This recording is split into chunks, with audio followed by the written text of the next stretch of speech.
Assalamualaikum warahmatullahi wabarakatuh. Selamat siang, Tribuners, dimanapun Anda berada. Kembali lagi di acara spesial kita hari ini. Baik, syukur alhamdulillah kita panjatkan kehadirat Allah Subhanahu wa taala yang telah memberi kita kesehatan, keselamatan dan kesempatan. Jadi kita bisa hadir bersama lagi pada hari ini untuk menyaksikan salah satu acara yang paling spesial kita pada bulan Ramadan ini. Ada live audisi tilawah Ramadan menuju Ka'bah. Baik, untuk Anda yang baru bergabung, kami informasikan bahwa hari ini merupakan live audisi hari keempat atau hari terakhir untuk 10 dari 50 peserta yang terjaring masuk ke live audisi hari ini. 3 hari sebelumnya telah kita selenggarakan live audisi untuk 29 peserta sebelumnya dari berbagai daerah di Sulsel di Indonesia. Dan hari ini akan tampil 11 peserta terakhir untuk live audisi yang akan dijaring untuk masuk 10 besar yang akan tampil di babak final nantinya pada 21 Mei 2021. Baik, kami informasikan juga bahwa live audisi atau lomba tilawah Ramadan menuju Ka'bah ini terselenggara berkat dukungan sepenuhnya dari Bapak Dr. HM Aras SPD MM selaku Ketua Dewan Pimpinan Wilayah Partai Persatuan Pembangunan dan anggota DPR RI dari fraksi Partai P3 atau Partai Persatuan Pembangunan, fraksi Partai Persatuan Pembangunan.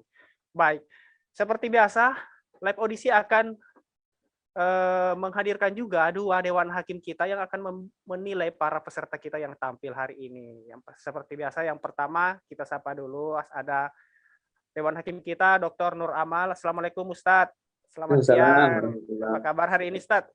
Alhamdulillah, penasaran ini dengan kandidat di yang 10 Ramadan terakhir 10 orang.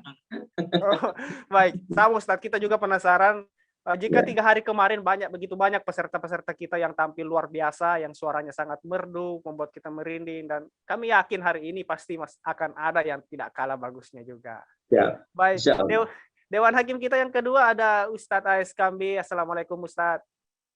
Sudah siap memberi penilaian Ustadz untuk peserta-peserta kita? Waalaikumsalam. Kemarin saya merasa sangat kesepian karena tidak mendengarkan tilawah. Hari ini kesepiannya terobati Ustadz. Sudah akan tampil 11 adik-adik kita, Kori dan Korea yang luar biasa hari ini. Baik, Tribuners dimanapun Anda berada saat ini, kami informasikan juga acara ini bisa Anda saksikan secara langsung di channel YouTube Tribun Timur, maupun fanpage Facebook Tribun Timur Berita Online Makassar. Nah, silakan like, komen, dan subscribe. Tunjukkan dukungan Anda kepada Kori dan Korea yang akan tampil hari ini. Baik, Tribuners, hari ini ada 11 Kori dan Korea kita yang akan mengikuti live audisi tersebar dari berbagai daerah di Sulawesi Selatan, ada dari Kabupaten Maros, Sopeng, Makassar, Goa Baru, dan seterusnya. Pokoknya Sulawesi Selatan lah. Mereka siap menampilkan yang terbaik pada hari ini. Peserta kita, langsung saja kita ke peserta yang pertama. Kita sapa dulu, ada Kori asal Kabupaten Maros, Suud. Assalamualaikum Suud. Waalaikumsalam Ustaz. Sudah siap Suud untuk menampilkan yang terbaik? Insya Allah. Baik. Baik. Untuk peserta lainnya bersiap-siap setelah Suud akan tampil Korea asal Kabupaten Sopeng atas nama Sakinatullah Al-Ulia. Jadi Sakinatullah tampil setelah Suud nantinya. Baik, langsung saja, tak perlu berlama-lama. Kami persilahkan kepada Suud untuk memulai live audisi. Silakan Suud.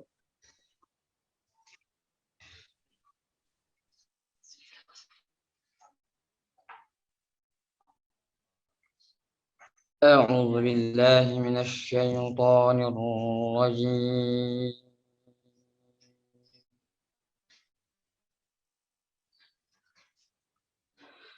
Bismillahirrahmanirrahim.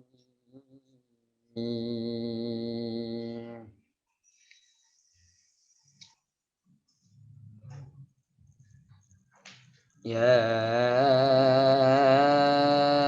أيها الذين آمنوا اتقوا الله حق تقاته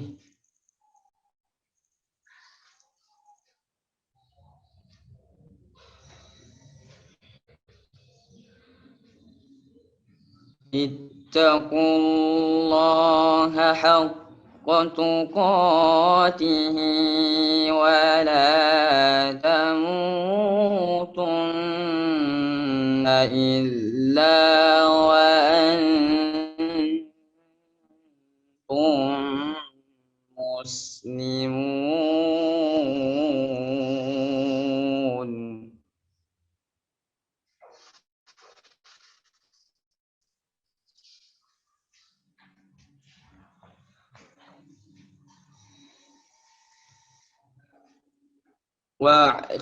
واعتصموا بحبل الله جميعا ولا تفرقوا.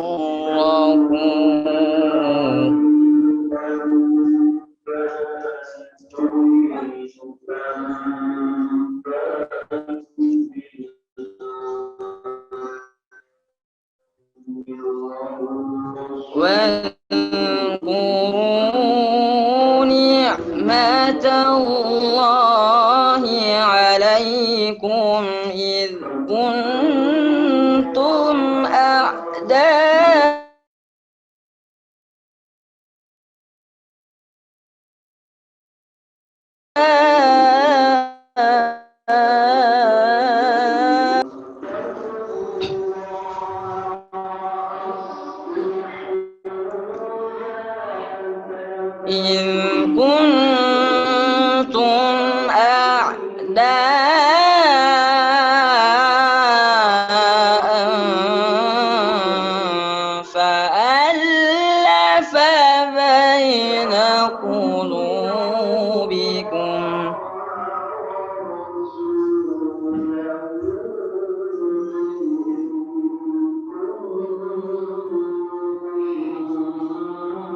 فألف بين قلوبكم فأصبحتم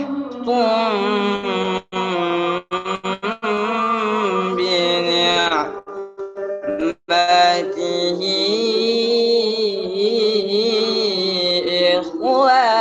إخوانا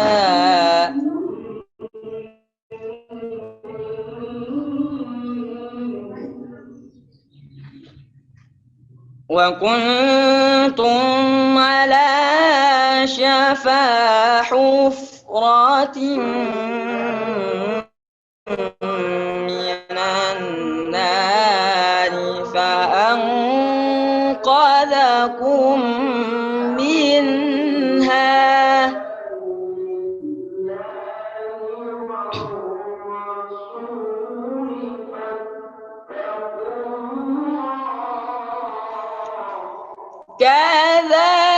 كذلك يبين الله لكم آياته لعلكم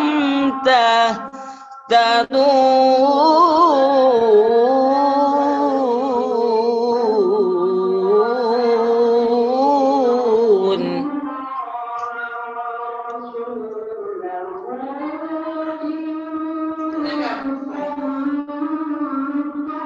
ولتكن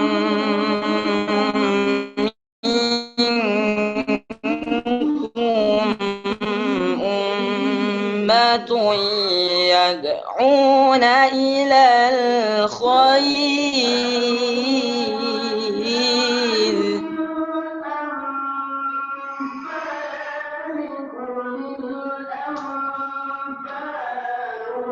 يدعون إلى الخير ويأمرون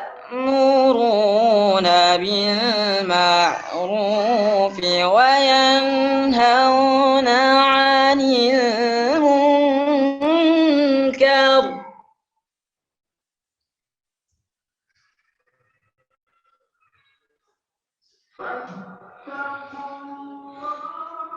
وأولئك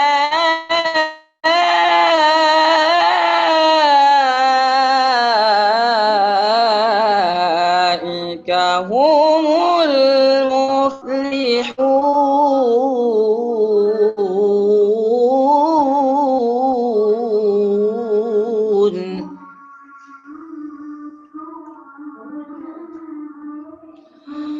ولا تكونوا الذين تفرقوا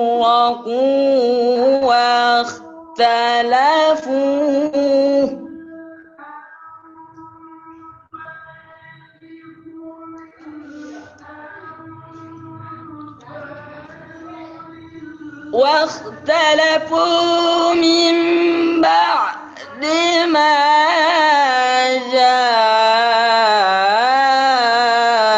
جاءهم البينات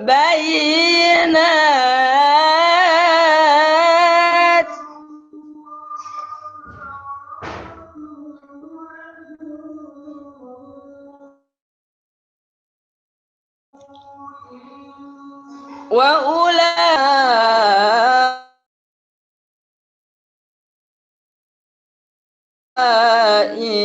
لهم عذاب عظيم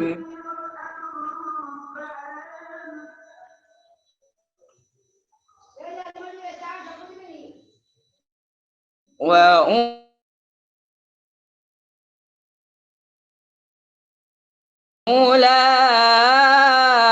عذاب عظيم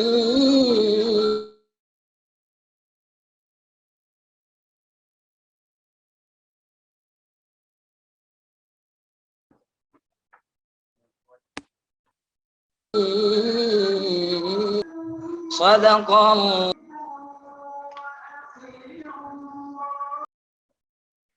Baik, baik Tribuners, itulah tadi penampilan dari peserta pertama kami. Ada dari asal Kabupaten Maros, Suud. Meskipun sedikit terganggu, tapi alhamdulillah sudah dapat menampilkan live audisi yang terbaik hari ini. Terima kasih banyak kepada Suud atas penampilannya. Dewan Hakim, peserta live audisi dan Tribuners yang kami hormati dimanapun Anda berada saat ini.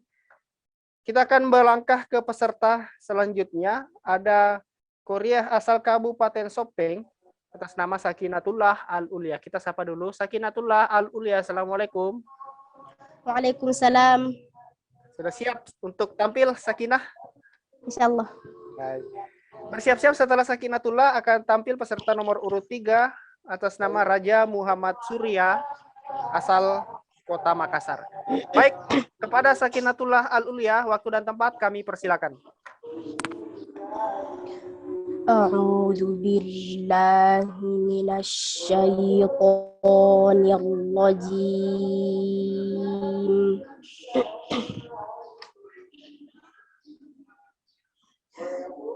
Bismillahirrahmanirrahim.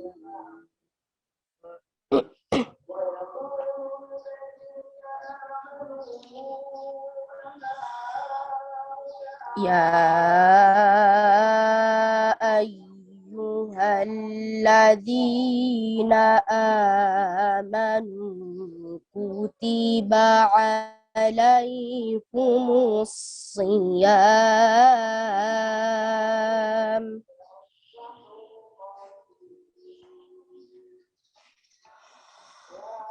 kutiba alaikumus الصيام كما كتب على الذين من قبلكم لعلكم تتقون.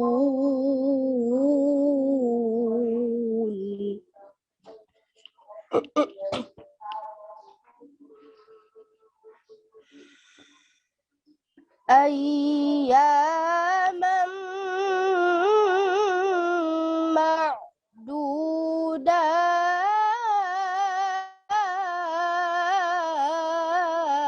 معدودات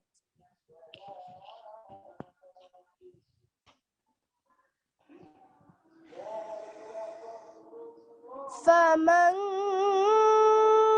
كان منكم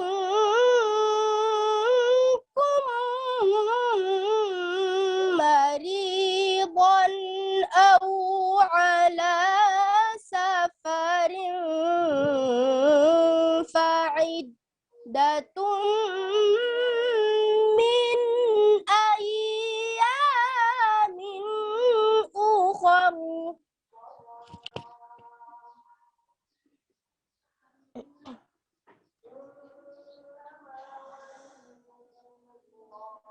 وعلى الذين يطيقونه فدية طعام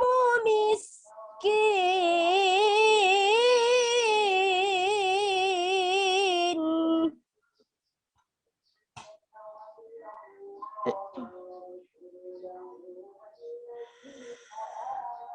فمن تطوع خيرا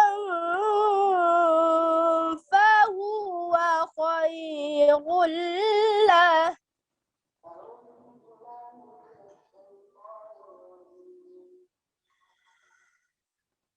وأن تصوموا خير لكم إن كنتم تعلمون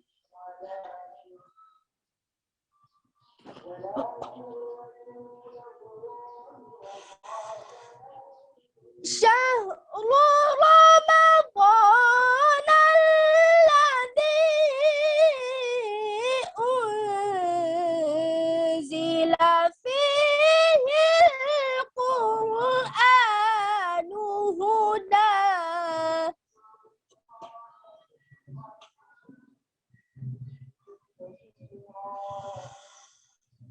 هدى للناس وبينات من الهدى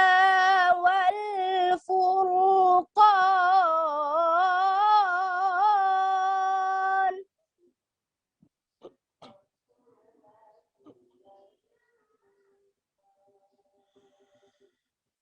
فمن شهد منكم الشهر فليصم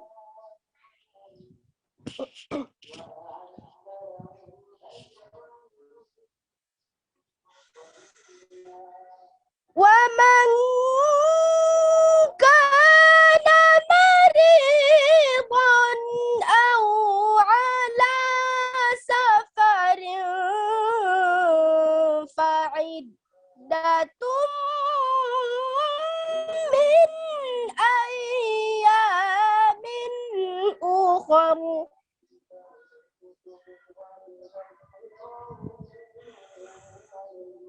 يريد الله بكم اليسر ولا يريد بكم العسر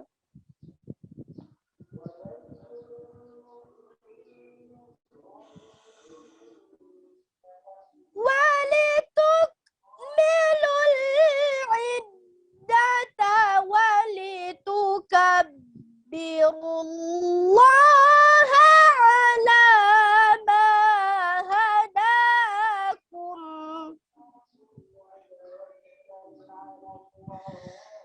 ولتكبروا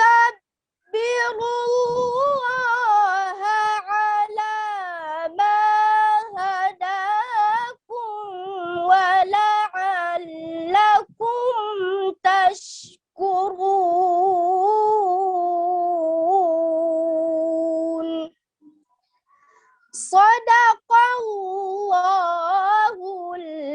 العظيم. Dewan Hakim, peserta live audisi tilawah Ramadan menuju Ka'bah yang kami hormati dan Tribuners dimanapun Anda berada pada saat ini. Demikian tadi penampilan peserta kedua kita atas nama Sakinatullah Al-Ulia asal Kabupaten Sopeng. Terima kasih banyak Sakinatullah Al-Ulia atas penampilannya hari ini.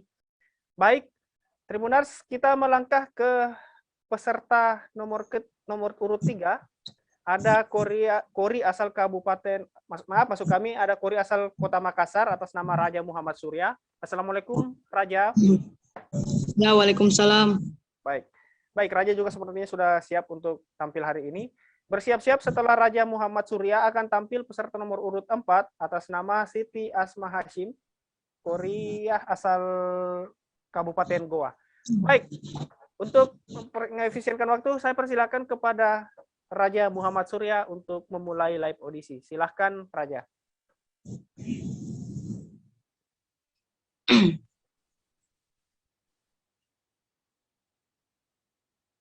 A'udzu billahi minasyaitonir rajim.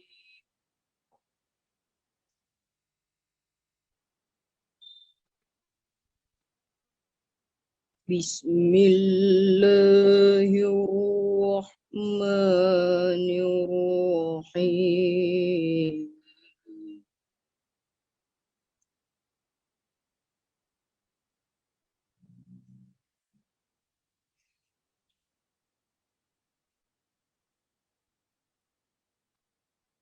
Ya ayyuhalladzina amanu taqullah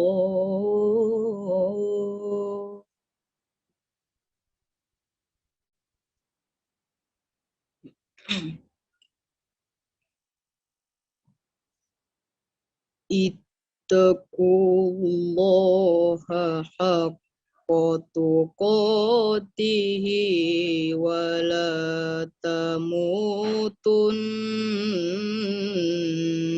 illa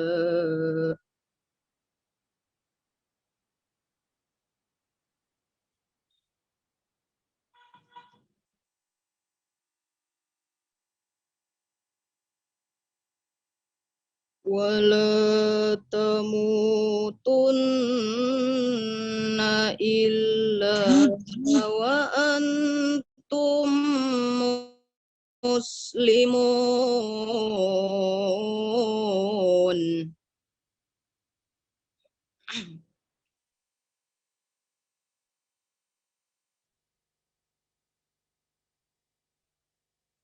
Wa'tasimu bihablillahi jami'an wa la tafarraqu.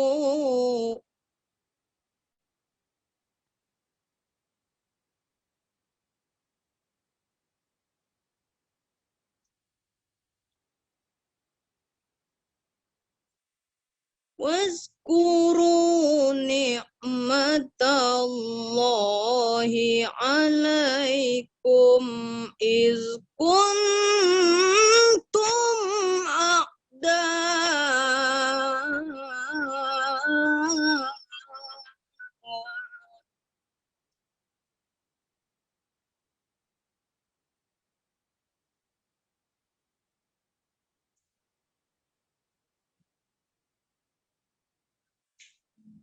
iz kuntum a'da'an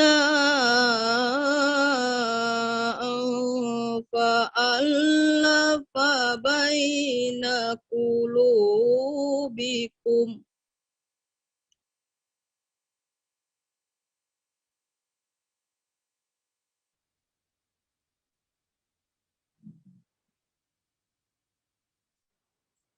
fa'alafa baina qulubikum fa asbahtum bi ni'matihi ikhwana.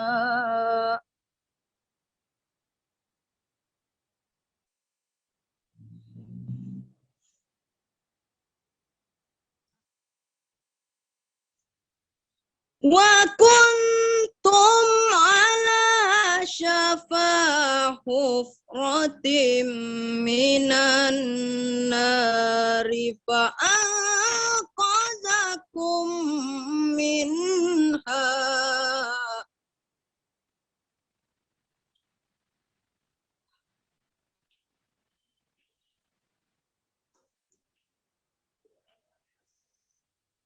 Kadzalika yubayyinullahu lakum ayatihi la'allakum tahtadun.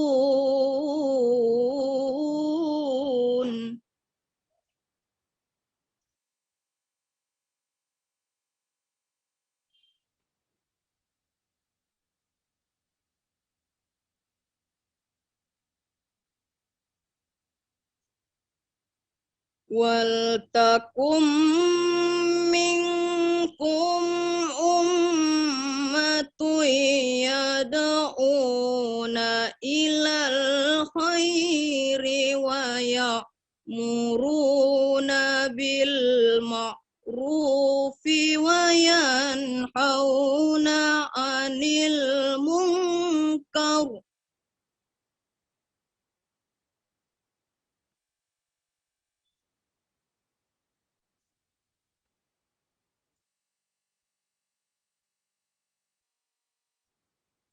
Wa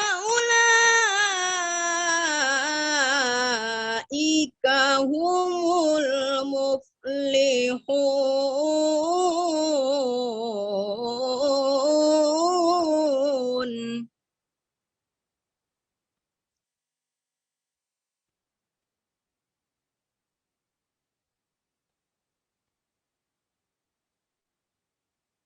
Wala takunu kallazina tafarraqu wa akhrajakum min ba'd.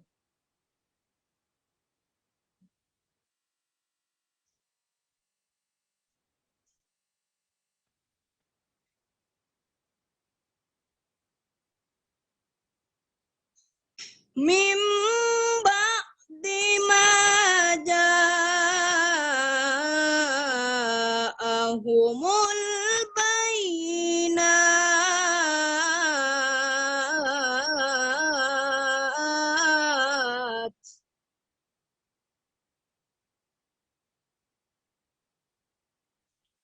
Wa ulaika lahum azabun azim.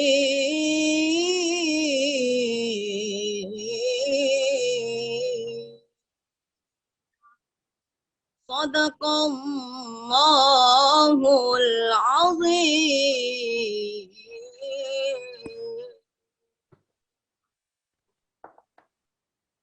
Dewan Hakim peserta live audisi tilawah Ramadan menuju Ka'bah yang kami hormati dan Tribuners. Tadi kita sudah menyaksikan penampilan peserta ketiga atas nama Raja Muhammad Surya. Raja merupakan Qori asal Kota Makassar. Terima kasih penampilannya Raja. Baik Tribuners, Dewan Hakim dan peserta yang kami hormati, kita berlangkah ke peserta selanjutnya. Ada Korea asal Kabupaten Goa dengan nomor urut peserta 4 atas nama Siti Asma Hashim. Sapa, Assalamualaikum Siti Asma Hashim. Ya, waalaikumsalam. Sudah siap tampil? Insyaallah. Insyaallah. Baik. Bersiap-siap setelah Siti Asma Hashim akan tampil peserta nomor urut 5 atas nama Rahmat Al-Buhari. Rahmat merupakan Qori asal Kabupaten Baru. Baik. Dewan Hakim, kita persilahkan kepada Siti Asma Hashim untuk memulai live audisi. Silakan Siti. A'udzu billahi minasy syaithanir rajim.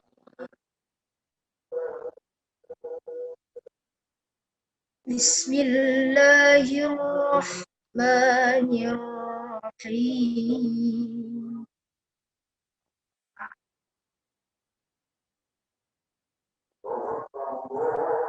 Ya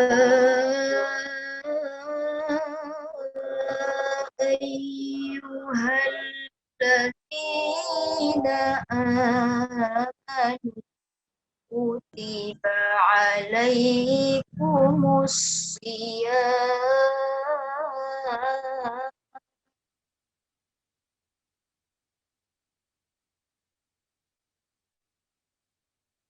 كتب عليكم الصيام كما كتب على الذين من قبلكم لعلكم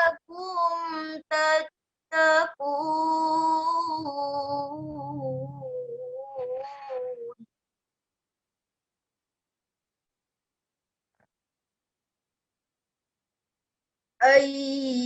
أياما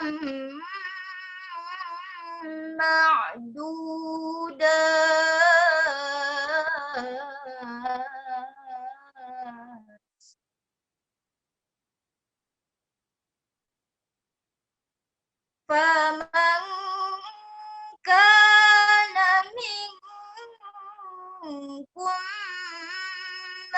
مريضا أو على سفر فعدة من أيام أخر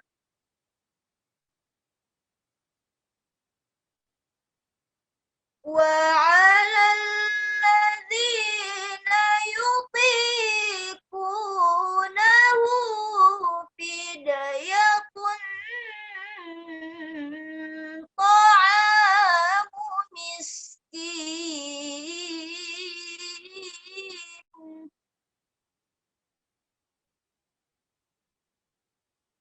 فمن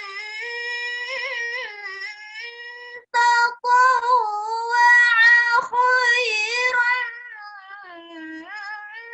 فهو خير له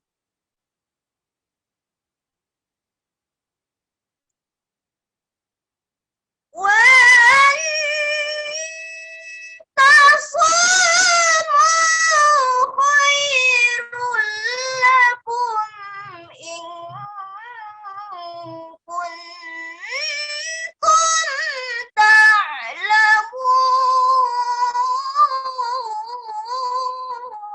تعلمون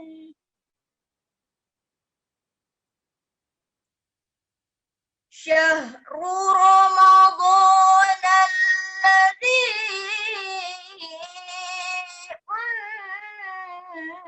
أنزل فيه القرآن هدى للناس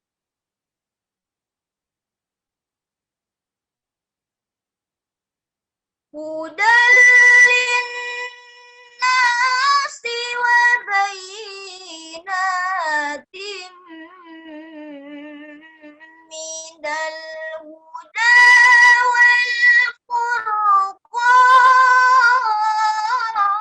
والفرقان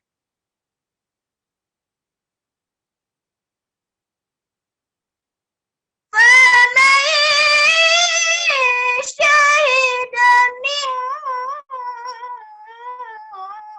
منكم الشهر فليصم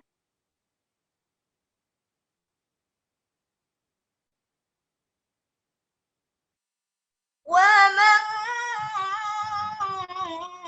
كان مريضا أو على سفر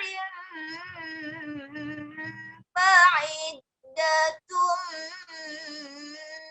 من أيام أخر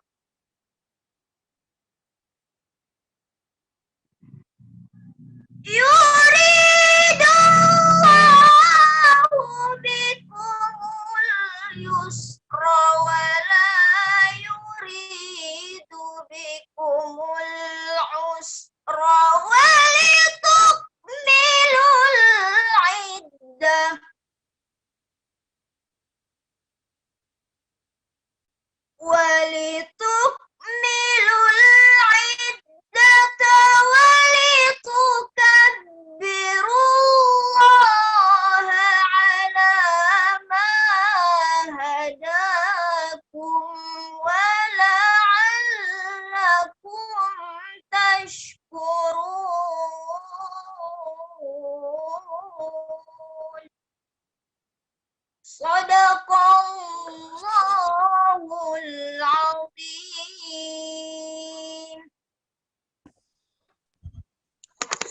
Dewan Hakim peserta Lepolisi Tilawah Ramadan menuju Ka'bah dan Tribuners yang kami hormati. Demikian tadi penampilan peserta keempat kita atas nama Siti Asma Hashim, peserta asal Kabupaten Goa. Baik, terima kasih banyak kepada Siti Asma Hashim atas penampilannya hari ini. Tribuners, Dewan Hakim dan peserta yang kami hormati, ada baiknya kita jeda dulu masuki waktu sholat asar. Jadi jangan kemana-mana Tribuners, tetap di channel Tribun Timur dan fanpage Facebook Tribun Timur Berita Online, Tribun Timur Berita Online Makassar. Kami akan kembali sesaat lagi.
live audisi Tilawah Ramadan menuju Ka'bah.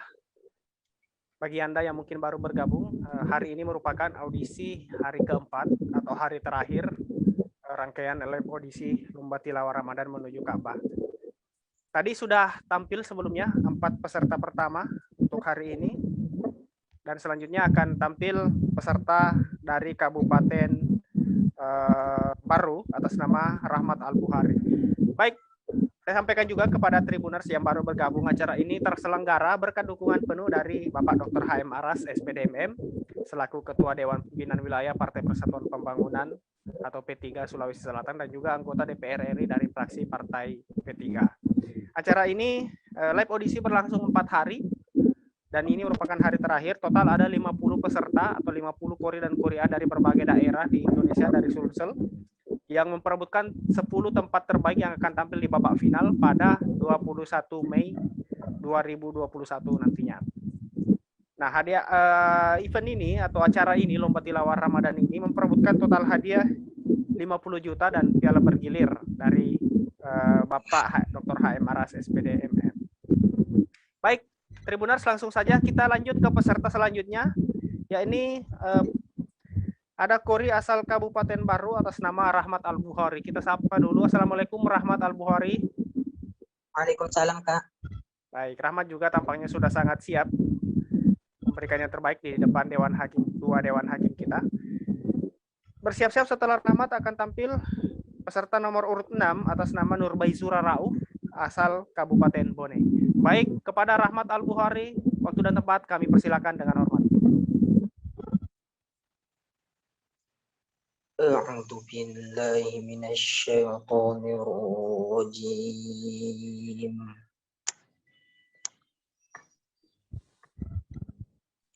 Bismillahirrahmanirrahim.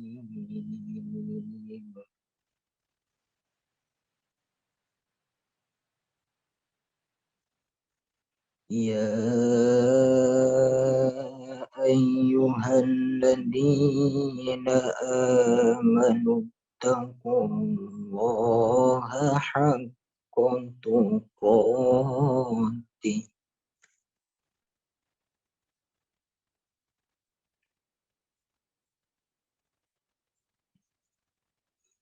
wa la tamutunna illa wa antum muslimun.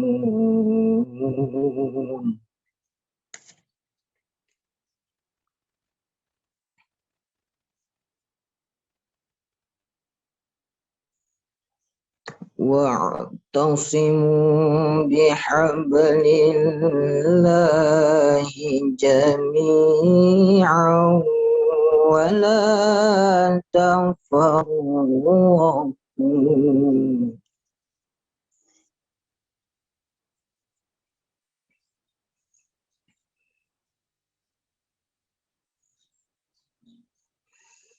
واذكروا نعمة-الله عليكم إذ كنتم أعداء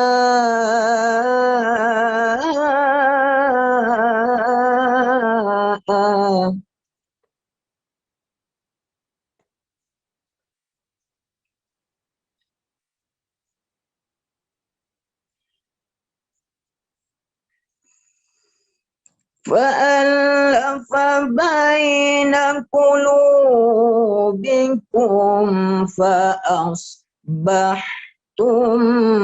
بنعمته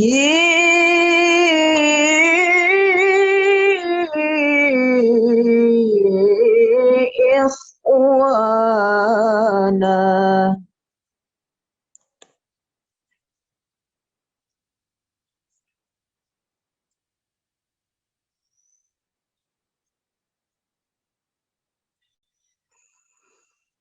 وكنتم على شفا حفرة من النار فأنقذكم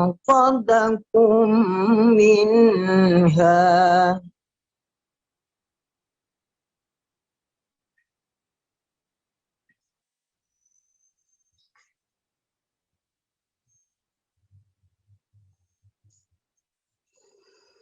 كذلك يبين الله لكم آياته لعلكم تهتدون.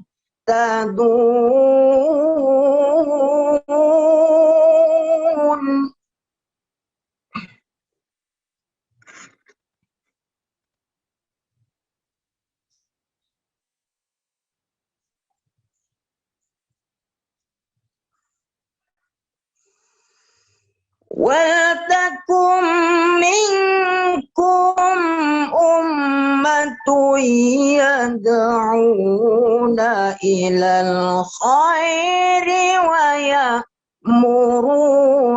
بِالْمَعْرُوفِ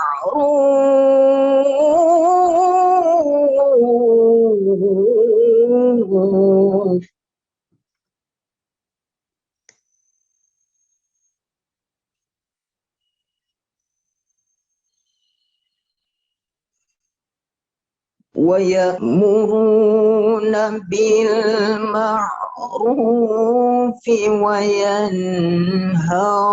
عن المنكر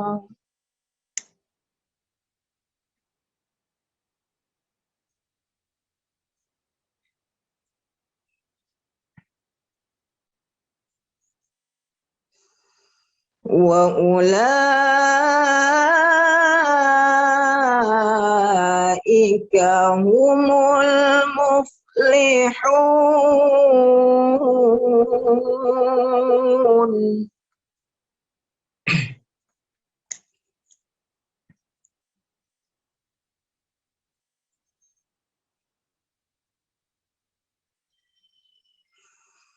ولا تكونوا كالذين تفرقوا واختلفوا من بعد ما جاءهم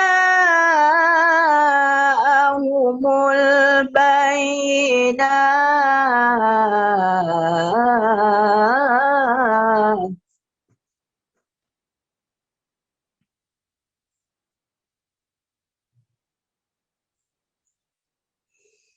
وأولئك لهم عذاب عظيم.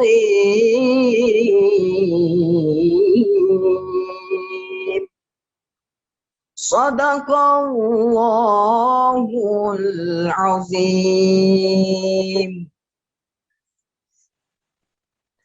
Dewan Hakim dan peserta live audisi tilawah Ramadan menuju Ka'bah yang kami hormati. Demikian tadi penampilan peserta nomor urut 5 atas nama Rahmat Al-Buhari. Terima kasih Rahmat, luar biasa penampilannya, suaranya sangat merdu, membuat kita merinding. Baik, Dewan Hakim, peserta dan Tribuners, kita melangkah ke peserta selanjutnya. Ada Korea asal Kabupaten Bone atas nama Nurbaisura Raub. Kita sapa dulu. Assalamualaikum Nurbaisura. Waalaikumsalam. Sudah siap ya? Insya Allah. Baik. Setelah Nurbaisura, bersiap-siap tampil peserta masih dari Kabupaten Bone atas nama Jumaksir. Baik. Untuk lebih mengefisienkan waktu, kami persilakan kepada Nurbaisura untuk mulai live audisi. Silakan Nurbaisura. أعوذ بالله من الشيطان الرجيم.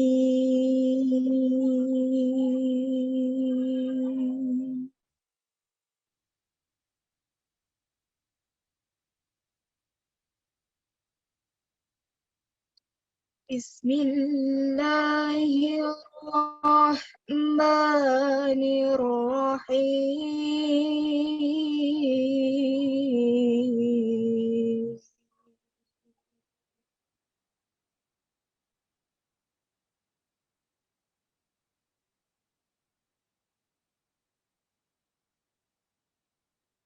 يا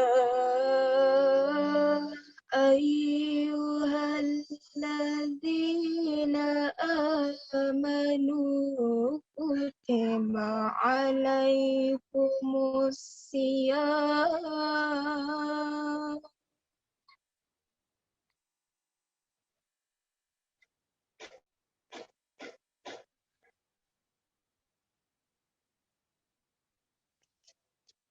kama kutiba alal ladzina min qablikum la'allakum tattaqun.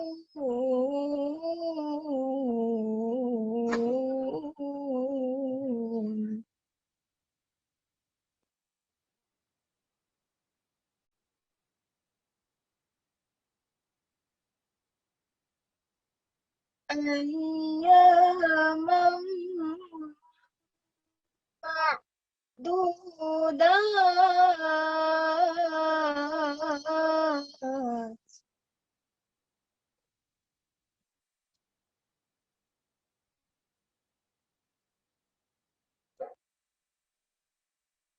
فمن كان منكم مريضا أو على سفر فعدة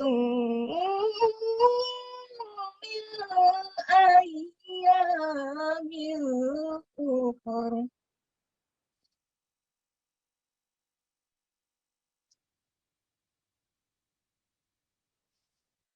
وعلى الذين يطيقونه فدية طعام مسكين.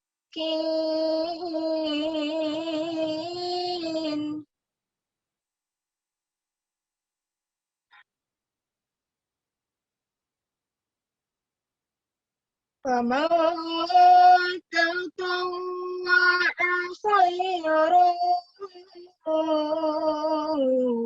فهو خير له.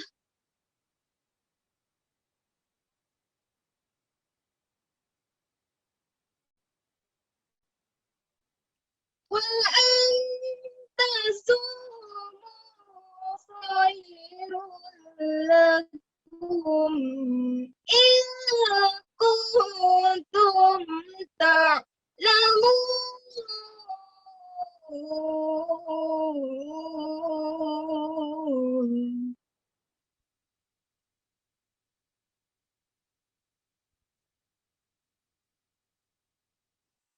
شهر رمضان الذي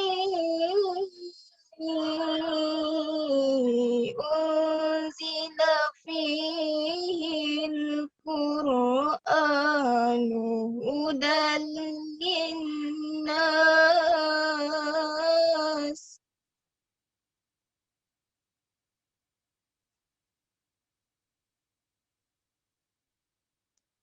هدى للناس وبينات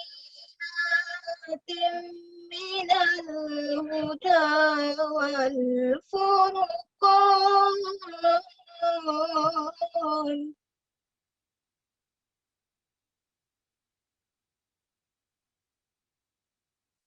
فمن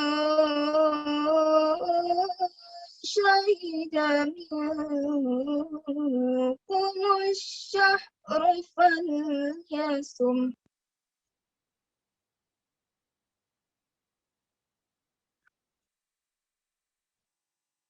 ومن كان مريضا أو على سفر فعدة من أيام أخر.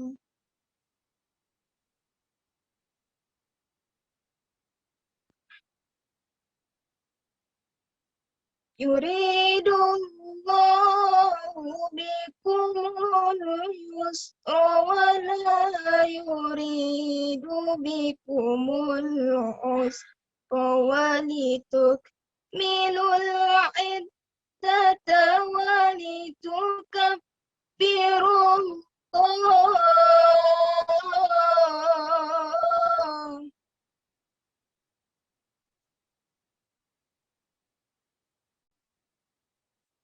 ولتكملوا العدة ولتكبروا الله على ما هداكم ولعلكم تشكرون.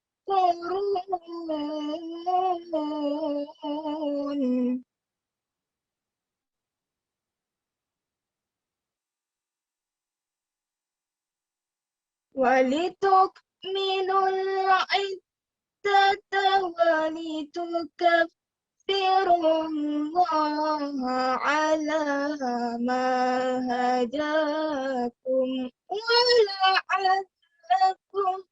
تشكرون.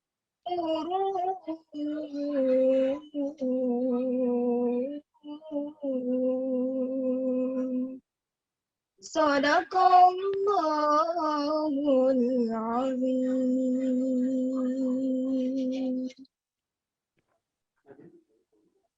Terima kasih kepada Nurbai Surah Rauf atas penampilannya pada hari ini. Nurbai Surah Rauf adalah peserta ke-6 pada live audisi hari ini. Baik, Dewan Hakim, peserta lomba tilawah Ramadan, dan Tribuners yang kami hormati. Selanjutnya kita langsung saja beralih ke peserta nomor urut 7, masih dari Kabupaten Bone atas nama Jumaksir. Kita sapa dulu. Assalamualaikum Jumaksir. Waalaikumsalam warahmatullahi wabarakatuh, Ustaz. Jumaksir juga tampaknya sudah sangat siap hari ini. Insyaallah, Ustaz. Kami sampaikan kepada peserta lainnya, pada Tribuners, baik yang Anda yang baru bergabung hari ini, kembali kami sampaikan bahwa acara ini merupakan live audisi tilawah Ramadan menuju Ka'bah. Audisi hari keempat atau hari terakhir. Hari ini ada 11 qori dan qoriah kita yang akan tampil untuk melengkapi 39 peserta yang telah tampil 3 hari lalu. Baik, langsung saja kami persilakan kepada Jumaksir, tapi bersiap-siap juga selanjutnya akan tampil peserta nomor urut 8 atas nama Rabiatul Adawiyah asal Kota Makassar. Baik, kepada Jumaksir kami persilakan.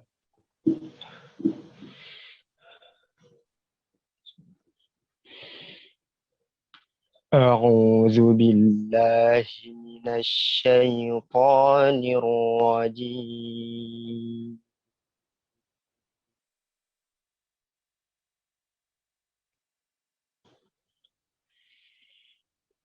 Bismillahirrahmanirrahim.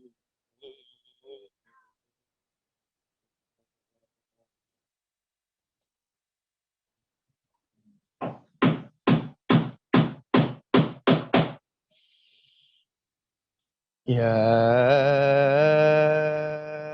ayyuhalladzina amanu ittaqullaha haqqa tuqatih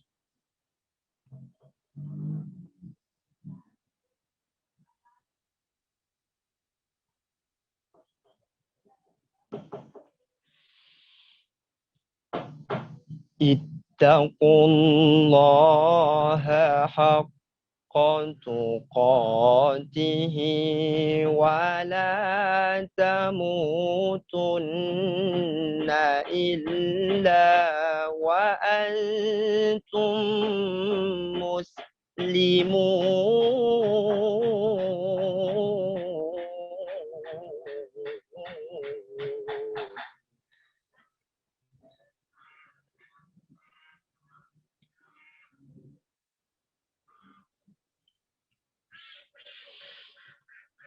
Wa'tasimu bihablillahi jami'an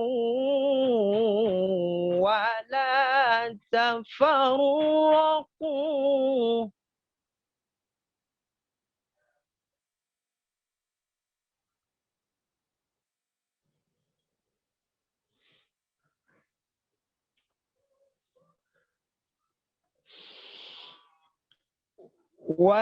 واذكروا نعمة الله عليكم إذ كنتم أعداء فألف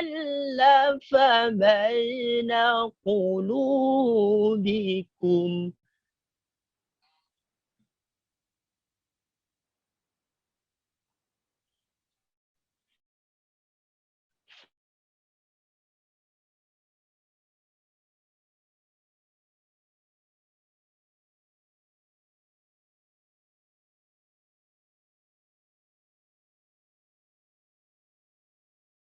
فألف بكم فأصلحوا إخوانا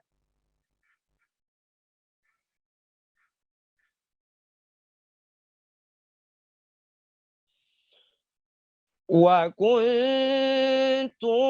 على شفا حفرة من النار فأنقذكم منها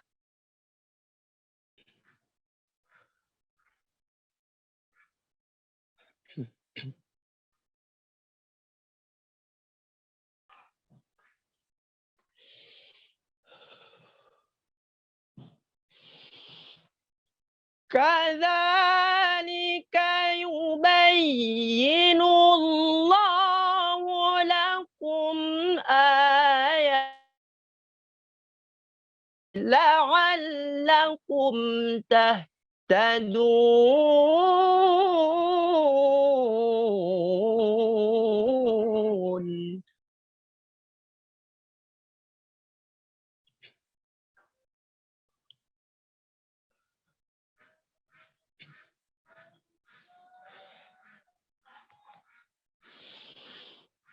ولتكن منكم أمة يدعون إلى الخير ويأمرون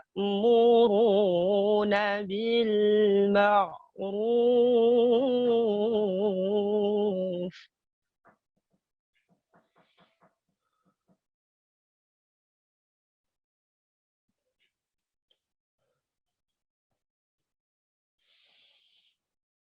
ويأمرون بالمعروف وينهون عن المنكر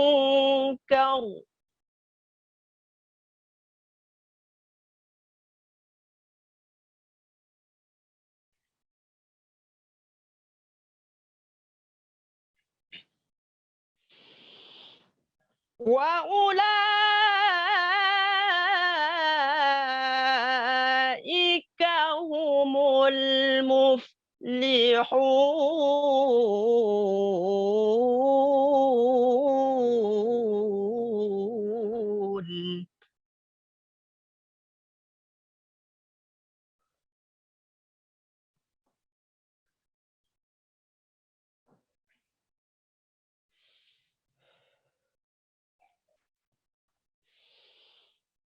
ولا تكونوا كالذين تفرقوا واختلفوا من بعد ما جاءهم البينات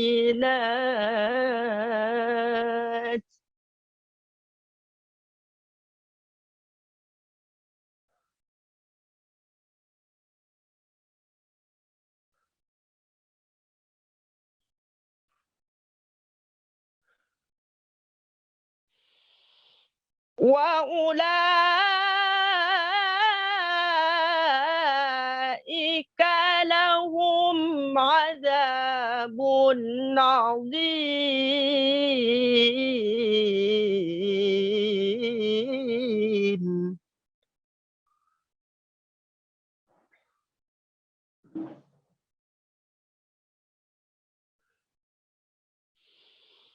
وأولئك لهم عذاب عظيم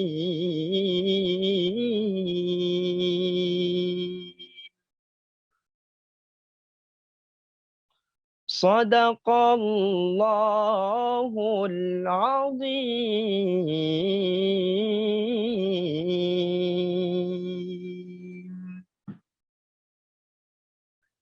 Demikian tadi penampilan dari peserta ketujuh kita. Ada Kori atas nama Jumaksir asal Kabupaten Bone, luar biasa suaranya. Terima kasih Jumaksir penampilannya hari ini. Sama-sama, Ustaz. Baik. Selanjutnya kita beralih ke Kori peserta selanjutnya, Korea asal Kota Makassar. Ada Rabiatul Adawiyah. Assalamualaikum Rabiatul Adawiyah. Waalaikumsalam warahmatullahi. Baik, sudah siap? Insya Allah siap. Baik. Setelah Rabiatul Adawiyah, bersiap-siap peserta nomor urut 9 akan tampil Ahmad Rizky asal Kabupaten Bulukumba. Baik, kepada Rabiatul Adawiyah, waktu dan tempat kami persilakan.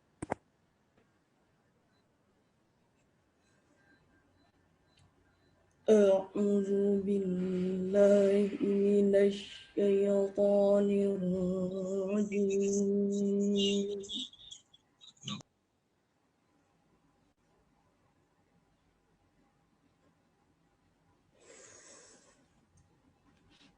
بسم الله الرحمن الرحيم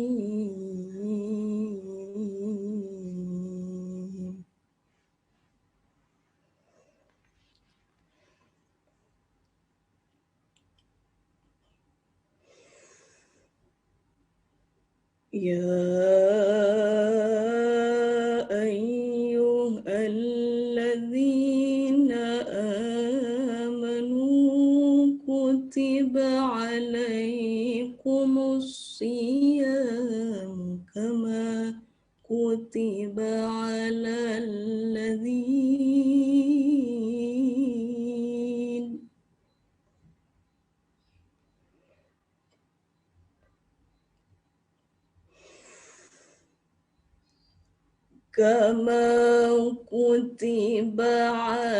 الذين من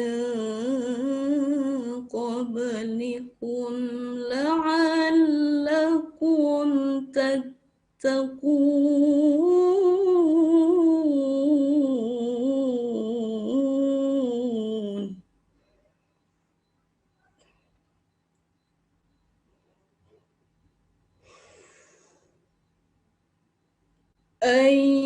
أياما معدودات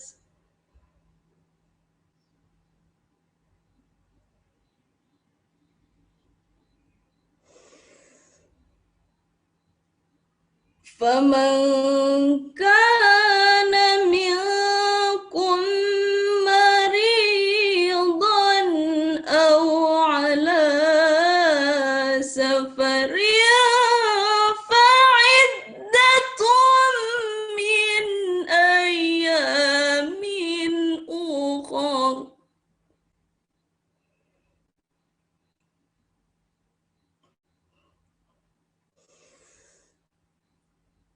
وعلى الذين يطيقونه فدية طعام مسكين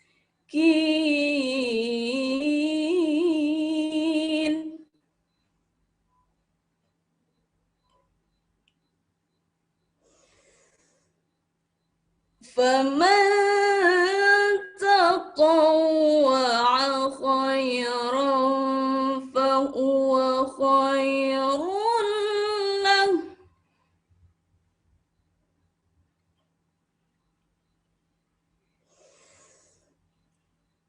وأن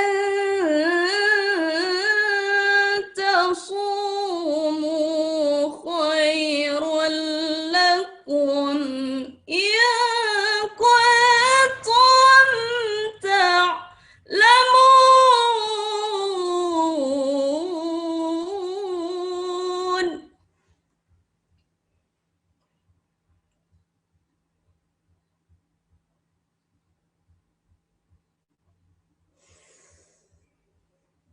شهر رمضان الذي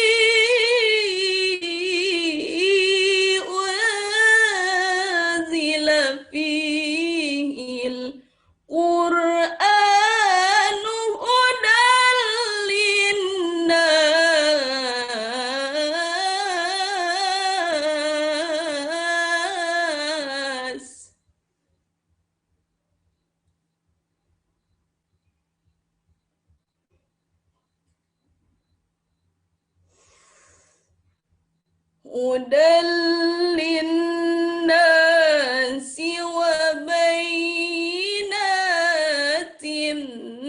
من الهدى والفرقان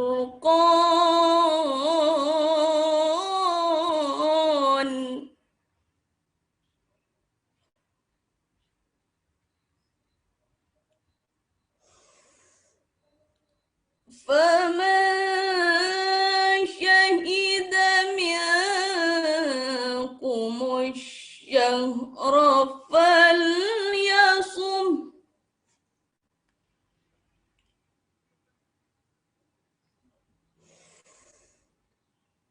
ومن كان مريضا أو على سفر فعدة من أيام أخر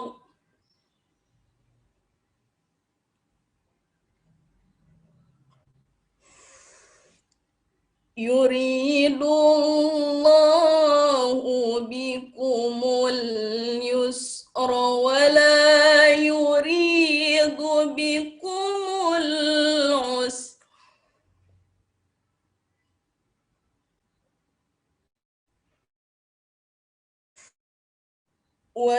ولتكملوا العدة ولتكبروا الله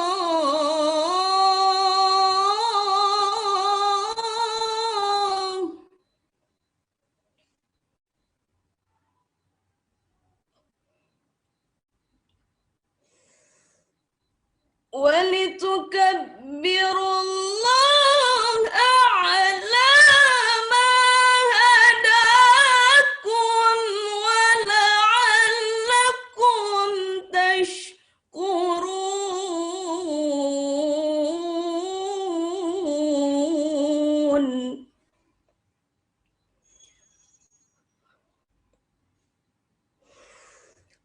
ولتكبروا الله على ما هداكم ولعلكم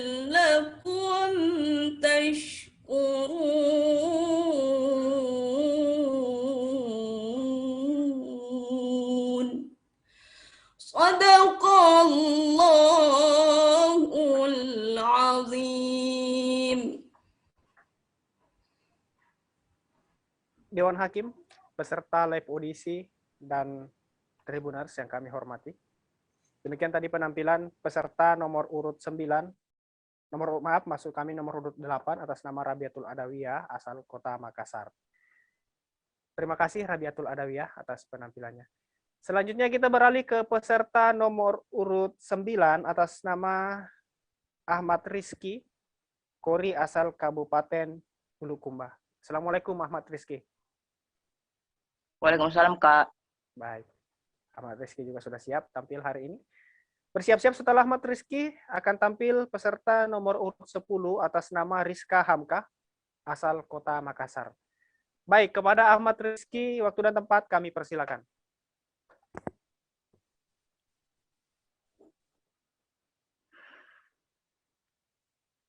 أعوذ بالله من الشيطان الرجيم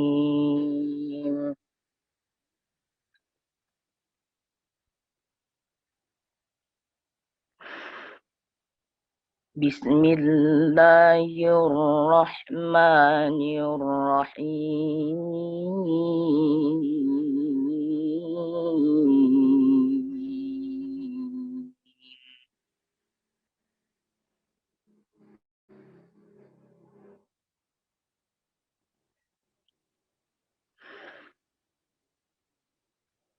يا أيها الذين آمنوا اتقوا الله حق تقاته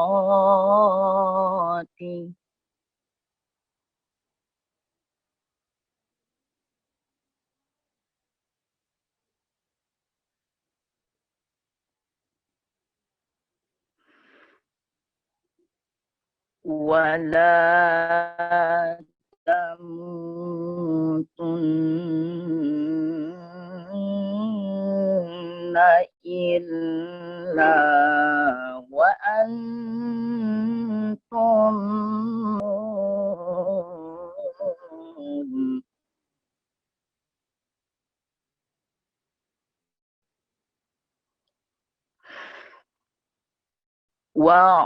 واعتصموا بحبل الله جميعا ولا تفرقوا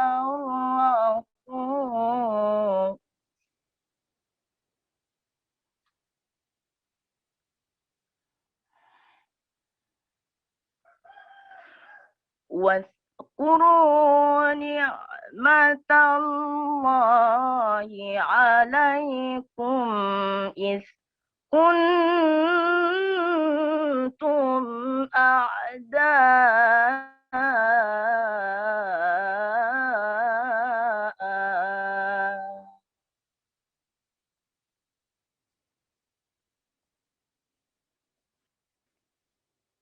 فألف بين قلوبكم فأصبحتم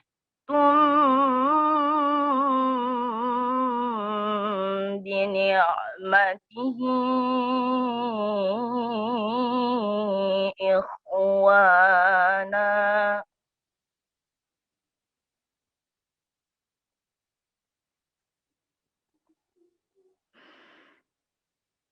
وكنتم على شفا حفرة من النار فأنقذكم منها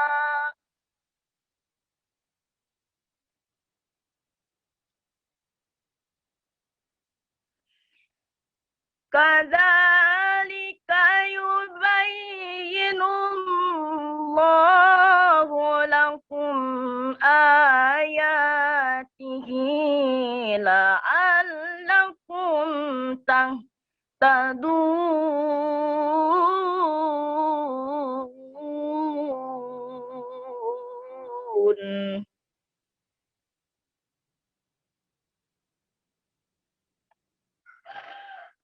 ولتكن منكم أمة يدعون إلى الخير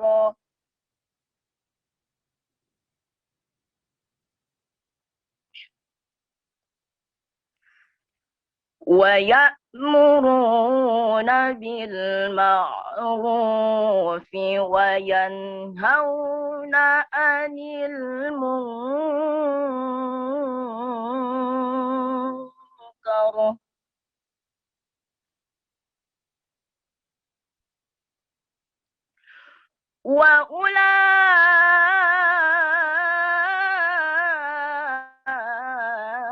وأولئك هم المفلحون.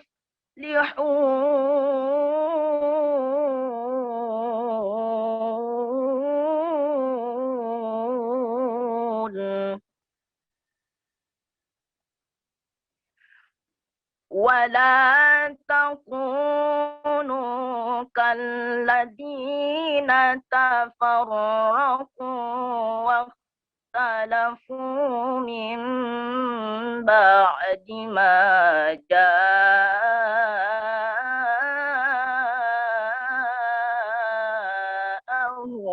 البينات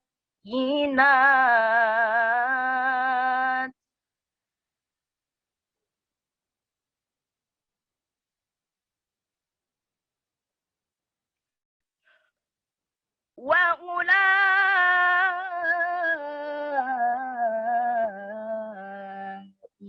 لهم عذاب عظيم.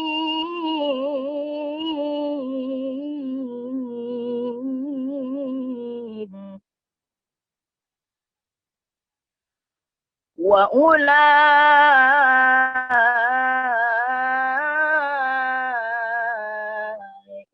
لهم عذاب عظيم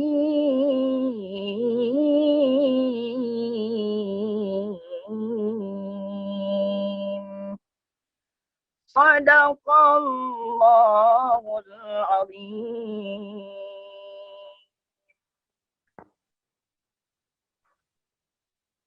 Demikian tadi penampilan peserta ke-9 atas nama Ahmad Rizky, Kori asal Kabupaten Bulukumba. Terima kasih banyak kepada Ahmad Rizky atas penampilannya di acara live audisi hari ini. Baik, Dewan Hakim dan para peserta yang kami hormati serta Tribuners, kita akan melangkah ke peserta selanjutnya.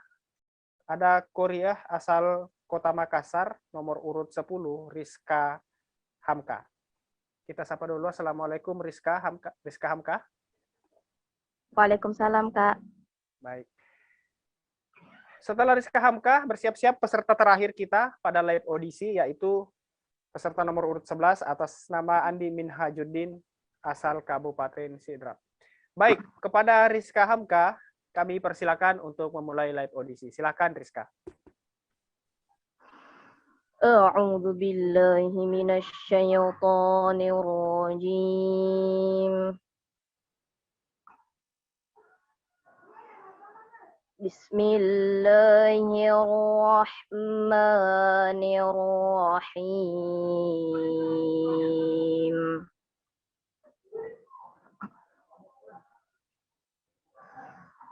يا أيها الذين آمنوا كتب عليكم الصيام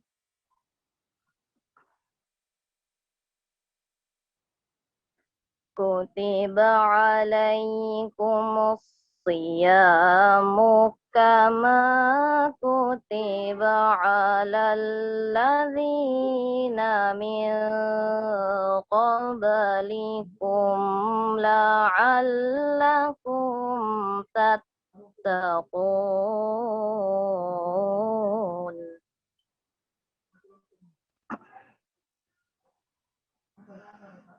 أياما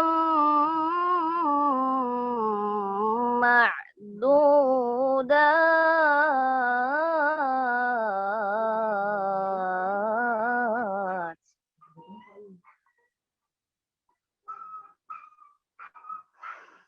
فمن كان منكم مريضا أو على سفر فعدة من أيام أخر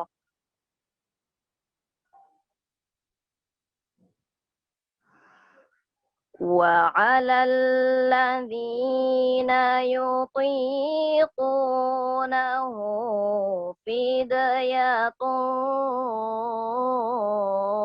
طعام مسكين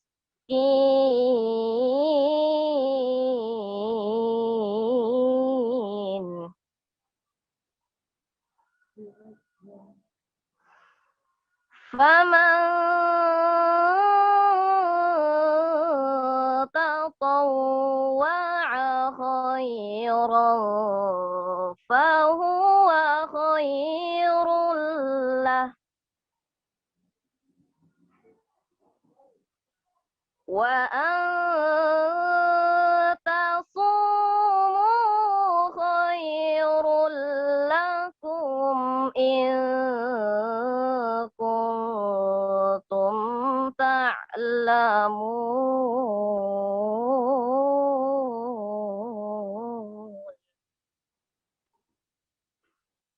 شهر رمضان الذي أنزل فيه القرآن linnas.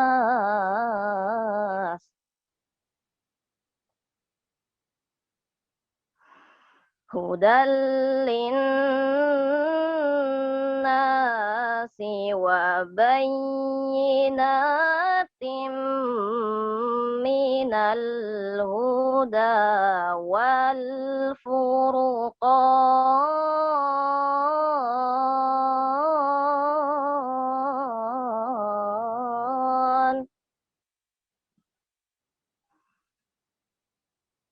Faman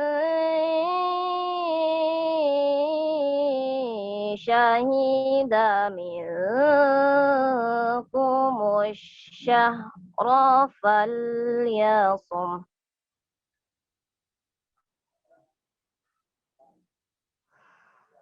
وَمَنْ كَانَ مَرِيضًا أَوْ عَلَى سَفَرٍ فَعِدَّةٌ مِّنْ أَيَّامٍ أُخَرَ.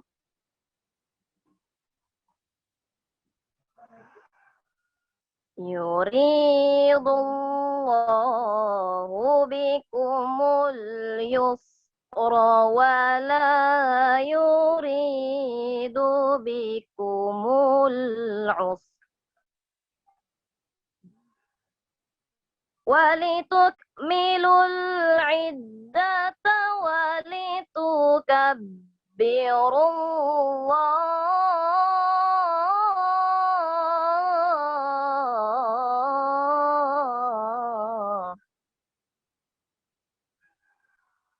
ولتكبروا الله على ما هداكم ولعلكم تشكرون.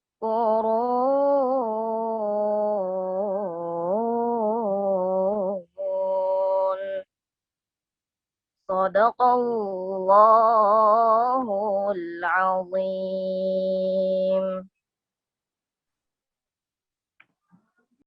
Demikianlah tadi penampilan dari Rizka Hamka, peserta nomor urut 10 pada hari ini, Korea asal Kota Makassar.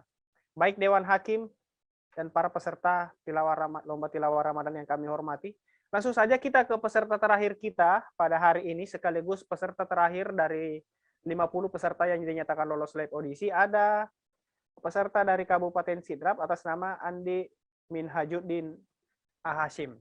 Assalamualaikum Andi Minhajuddin. Suaranya tidak terdengar, bisa diulang? Assalamualaikum. Tidak terdengar suaranya Andi Minhajuddin, bisa dicek dulu. Halo, tes.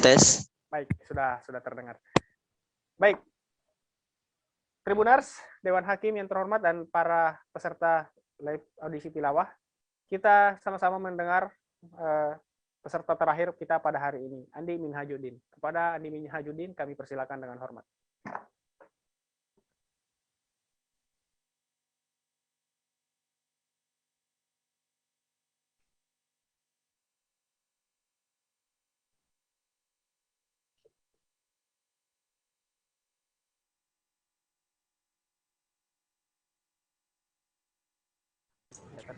Maaf Andi Minhajuddin, bisa diperbaiki dulu kualitas suaranya. Maaf saya potong.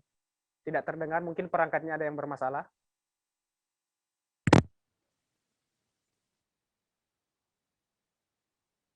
Tidak terdengar suara Anda, Andi Minhajuddin.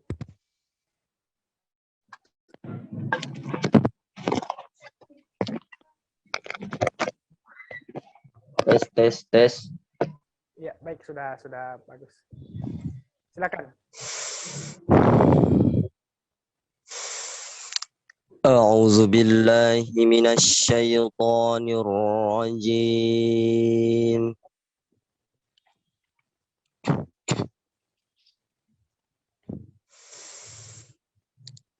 Bismillahirrahmanirrahim.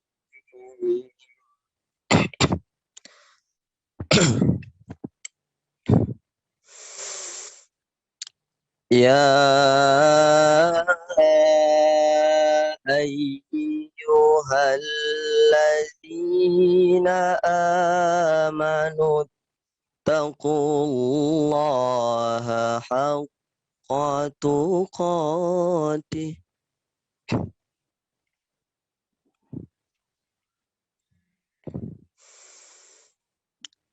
اتقوا الله حق تقاته ولا تموتن إلا وأنتم مسلمون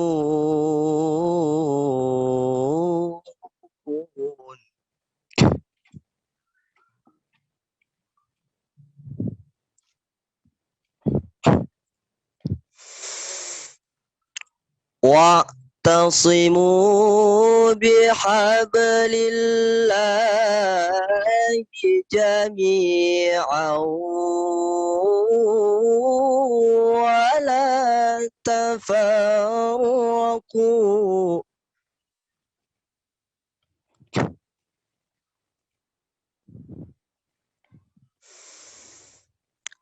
واذكروا نعمة الله عليكم إذ كنتم أعداء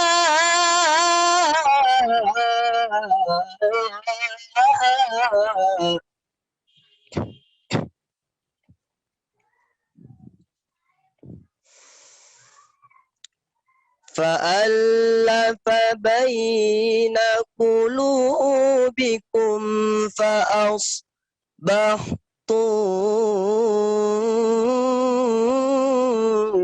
بنعمته إخوانا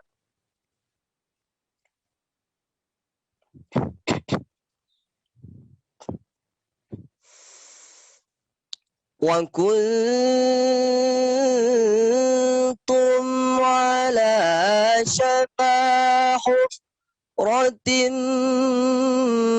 من النار فأنقذكم منها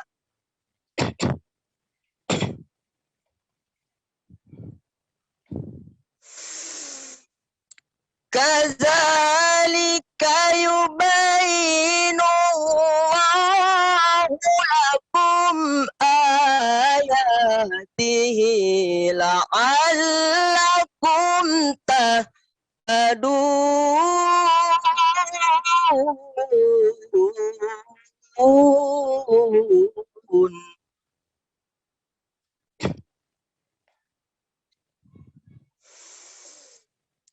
ولتكن منكم أمة يدعون إلى الخير ويأمرون بالمعروف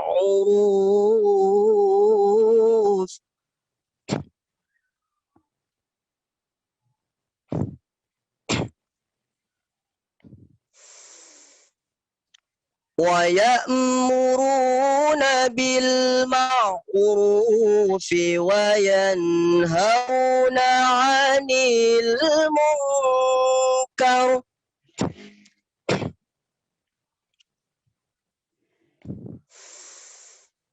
وأولئك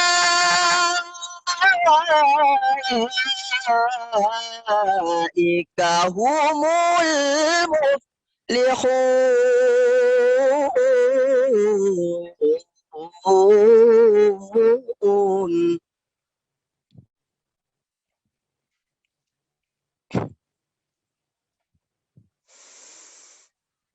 ولا تكونوا كالذين تفرقوا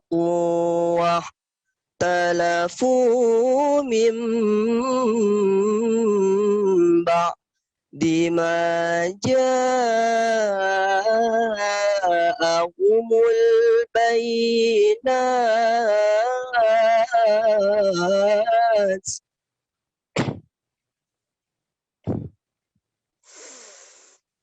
وأولئك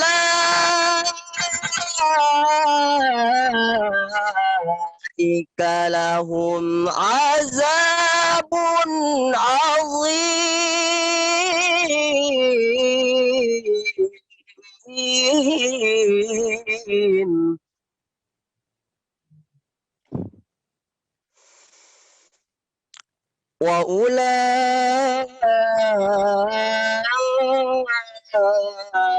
وأولئك لهم عذاب عظيم صدق الله العظيم.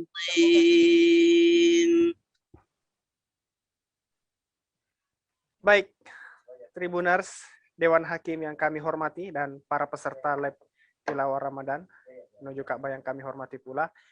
Dengan terakhirnya penampilan peserta terakhir hari ini, Andi Minhajuddin Hasim, maka seluruh 50 peserta live audisi telah menampilkan yang terbaik. Alhamdulillah, selama 4 hari begitu banyak kori dan korea kita yang tampil luar biasa. Dan tentu ini menjadi pekerjaan yang cukup berat bagi Dewan Hakim kita, 2 Dewan Hakim kita untuk memilih 10 peserta terbaik yang akan tampil di babak final. Tapi pada intinya semua peserta, 50 peserta telah menampilkan yang terbaik. Mereka adalah peserta terbaik dari yang terbaik. Baik, Dewan Hakim, Ustadz Dr. Nur Amal, komentarnya sedikit. 50 adik-adik kita Kori dan Korea sudah tampil selama 4 hari audisi. Bagaimana kira-kira nantinya persiapan sebelum mereka akan 10 terbaik akan tampil di babak final?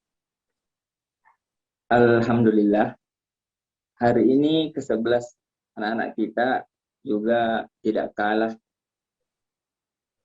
bagusnya. Mereka juga patut diperhitungkan dan tentu kami akan memberikan penilaian yang terbaik. Toh mereka sudah melakukan satu hal yang luar biasa, kebaikan, khususnya di bulan Ramadan ini. Ayat-ayat Al-Quran ini kan salah satu amalan terbaik, apalagi di bulan suci Ramadan ini. Untuk menjadi 10 besar ya semuanya berkesempatan. Kami tinggal memilih dan menentukan yang paling baik dan antara yang terbaik, insya Allah. Betul. Jangan bersasa, nanti ke depan yang belum tingkatkan lagi, tahun depan dan seterusnya kita akan kembali, insya Allah. Ya, betul sekali kata Ustadz Dr. Nur Amal. Jadi ini merupakan event pertama kita lab tilawah Ramadan ini, dan insya Allah tahun depan akan berlangsung event yang sama. Dan bagi adik-adik atau Kori dan Korea yang masih belum berkesempatan untuk tampil di babak final, masih ada tahun depan, bisa mempersiapkan diri lagi untuk tampil lebih baik tahun depan. Baik, bagaimana dengan Ustadz Askambi? Bagaimana menurut Ustadz 50 Kori dan Korea kita yang tampil sejauh ini? Ya, yang tampil 50 ini kan yang terbaik dari 300-an calon peserta. Jadi ada 300-an peserta yang telah mendaftar dan mengirimkan video dan diseleksi dan menjadi 50. Jadi kalau adik-adik sudah diundang untuk ikut edisi, itu artinya adik-adik sudah menyisihkan ratusan peserta yang lainnya.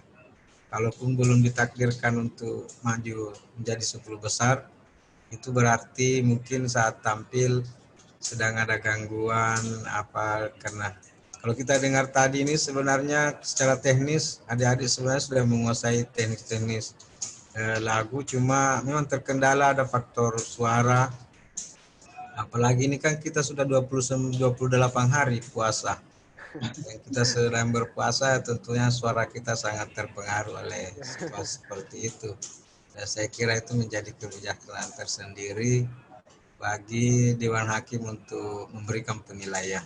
Karena kita nanti tampil di 10 besar itu sudah dalam kondisi fit. Misalnya setelah Ramadan ini suara kita bisa diperbaiki lagi dan bisa untuk tampil lagi nanti di 10 besar.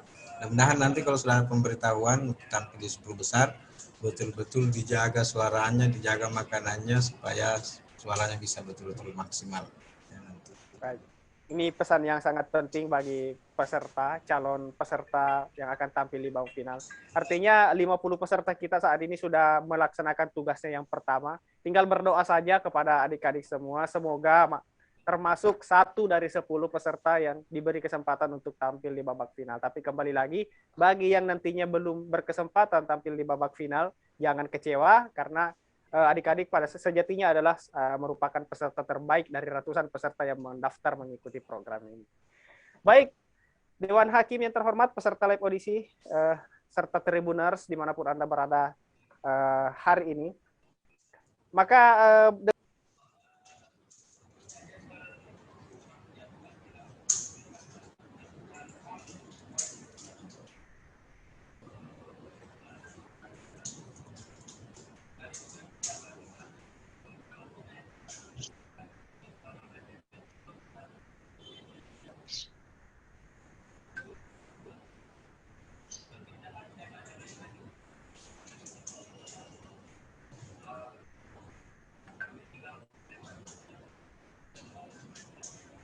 nanti.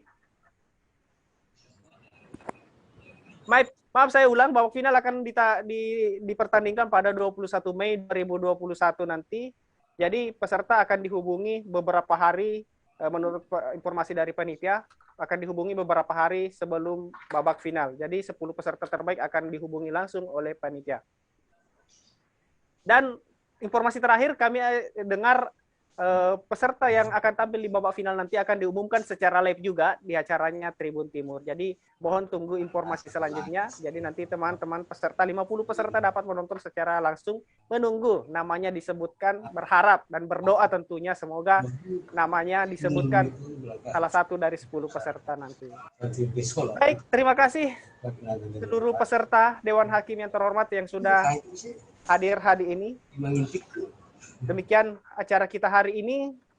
Saya Farisal Syam selaku host pada hari ini pamit undur diri. Oh ya, pesan kami tetap patuhi protokol kesehatan di masa pandemi COVID ini.